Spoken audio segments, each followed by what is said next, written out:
Under the Harvest Moon by Tim Manning. Mrs. Anderson placed the dish into the cabinet and turned to her son. The look in her eyes spoke louder than her words. My answer is still no. Besides, you know that there is a serial killer on the loose. How could he not? The killer had escaped 2 days earlier from a jail a few towns over, and the local news had been filled with sensationalized accounts of his murders. They had even given him a fancy nickname, something silly like the Hatchet Man or the Thrill Killer. Charlie couldn't remember it, as he hadn't been following the case. He had more important things on his mind. But Mom... No buts, and if you ask again, you're grounded. Charlie grumbled under his breath as he stomped up the stairs to his bedroom, slamming the door behind him. He knew that he was too old to cry, yet the tears of frustration welled up behind his eyelids just the same. Reading the note once more, he realized that his opportunity was slipping away. If he didn't leave soon... Then it came to him. He would sneak out. If he were to get caught, any consequence Mother could muster would prove well worth it. Creeping across the cold wood floor, Charlie snatched a sweatshirt from the bed and slipped it over his slender frame. Breath pinched behind pursed lips, he curled his fingers beneath the dry-rotted sash and jerked. With the slight moan of wood against wood, it slid open easily. Below him, the frosty grass shimmered metallic under the harvest moon. In a maneuver perfected by years of practice, Charlie slipped out of the open window and landed softly on the ground. Zipping up to fortify against the chilly night air, he sprinted from the house and into the patchwork of the surrounding fields. Beneath his sneakered feet, the crisp grass crunched and squeaked. A wide smile bisecting his face, Charlie hurtled a sagging strand of barbed wire, paying no heed as one of its rusted spines clipped the hem of his jeans. He didn't care.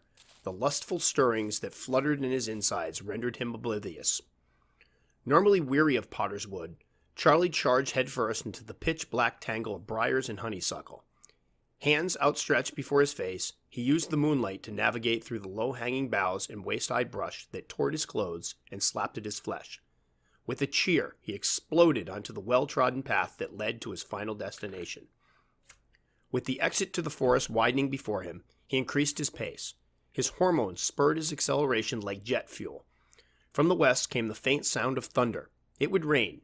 It didn't matter, as they would be long done before the first droplets tattooed the chilled earth. Reaching the clearing, Charlie stared down the hill at the scattered remnants of the Stenger farm. Although age and the elements had long since toppled the farmhouse, and the ancient fence posts teetered and crumbled, the hulking barn stood stubborn and defiant. Painted in gray by the opulent moon, it presided over the untended fields and skeletal orchards. Charlie waded through the knee-high grass as he approached the aged building. Grinding to a quick stop, he stooped, hands on his bony knees, as he labored to catch his breath. Before him, the barn's mammoth hanging doors dangled cockeyed, the black breach between them gap-toothed and crooked. A subtle breeze whistled through the timbers, carrying with it the sweet scent of Timothy hay with the slightest tinge of mold. Searching his pockets, he produced the slightly crumpled note and held it up to read. The words were so perfectly drawn, so flawlessly rendered, that Charlie found it conceivable that the author had carefully rendered it slowly, letter by perfect letter. The words appeared simple, yet they dripped with innuendo. Meet me at Stenger's barn at 9. Charlie checked his watch. 9 on the dot. Depositing it back into his pocket, he walked toward the doors. With a grunt, Charlie squeezed through the narrow gap and stepped into the cavernous barn. Bluish light trickled through the empty window frames, illuminating the hay-strewn dirt floor and cloaking the empty stalls in thick, ominous shadow. At the far end of the barn, something rustled. His excitement dissolving, Charlie felt the first prickles of fear. "Hello?" he called softly. No reply.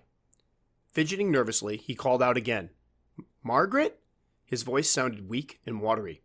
This time, something stirred in the shadows to his right. Startled, Charlie wheeled to face it, and screamed as a body crashed into his, tripping him up and landing hard on top of him. A soft, supple body smelling of jasmine and the heady scent of cinnamon. Eyes bulging, he looked up. Margaret stared down at him, her green eyes sparkling with impending laughter. "Did I scare you, sweetie?" "You," Charlie began. She descended upon him, her soft lips meeting his. The two lovers giggled and cooed as they wrestled in the hay. Breathless, Margaret broke the kiss. "You know, you're lucky I made it here tonight. Was your mother on the warpath again?" "No, I almost didn't get your letter. Putting it in my mailbox was a bad idea." Charlie stiffened. "What do you mean, get my letter?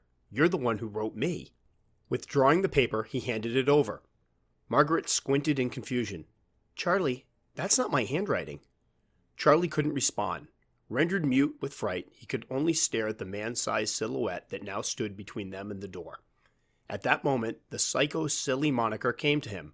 The media had called him the Cupid. Oh God, Charlie, it's him. Despite the fear that threatened to paralyze his limbs, Charlie stood and stepped in between the murderer and Margaret. Stay behind me. I'll try to. Something struck the back of his head, and in a burst of white-hot pain, he crumpled to the floor. Margaret dropped the rotted timber she had bludgeoned him with. I'm so sorry, she whimpered as she scampered to a hole in the back of the barn. Didn't you read the news reports? He stalks lovers, but he only ever kills one. She slipped through the hole and was gone. Unable to turn, Charlie whimpered as the maniac's footsteps drew closer. Outside, a roosting murder of crows cawed in agitation, their night's rest interrupted by tortured screams.